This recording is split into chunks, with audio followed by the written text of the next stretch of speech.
નમસ્કાર, હું ચિરાગ. ગુજરાત લાઈવમાં આપનું સ્વાગત છે. સૌથી પહેલા સમાચાર આપીશું પોરબંદરથી, જ્યાં ગેડ પંથક પાણી થઈ ગયું છે. પીસીઆરને કહીશ દ્રશ્યો બતાવે બિગ બોલમાં કેવી રીતે આખો પંથક પાણી થઈ રહ્યું છે. આ દ્રશ્યો આપણે બતાવીશું. ગેડ પંથકના દ્રશ્યો છે. પોરબંદરનો ગેડ પંથક દર વર્ષે આ જ સ્થિતિ અહીંયા સર્જાતી હોય છે. આ વર્ષે પણ આ પ્રકારની સ્થિતિ સામે આવી છે. કડચ ગામમાં તારાજીનો માહોલ ધરાવતા આ દ્રશ્યો છે, જ્યાં જુઓ ત્યાં માત્ર ને માત્ર પાણી જોવા મળી રહ્યું છે. ઘરોમાં પાણી ફરી વળ્યા છે, ખેતરમાં પાણી ફરી વળ્યા છે. ટૂંકમાં અહીંનું કડચ ગામ છે તે સંપૂર્ણપણે તારાજીનો સામનો કરી રહ્યું છે. તંત્ર દ્વારા પાણી નિકાલની વ્યવસ્થા ન કરવામાં આવી હોવાનો આક્ષેપ લોકો મૂકી રહ્યા છે. તો ચોક્કસ પ્રમાણે લોકો પરેશાન છે.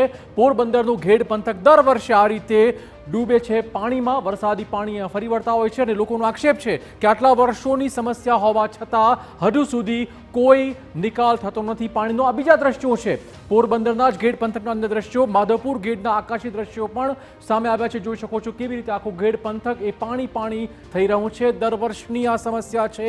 આ વર્ષે પણ થોડા વરસાદમાં જ આખો પંથક પાણી થઈ ચૂક્યો છે. તો આ તમામ દ્રશ્યો છે પોરબંદરના ગેડ પંથકના, જ્યાં નદી નાળા છલકાયા પણ છે. નવા નીર આવી રહ્યા છે.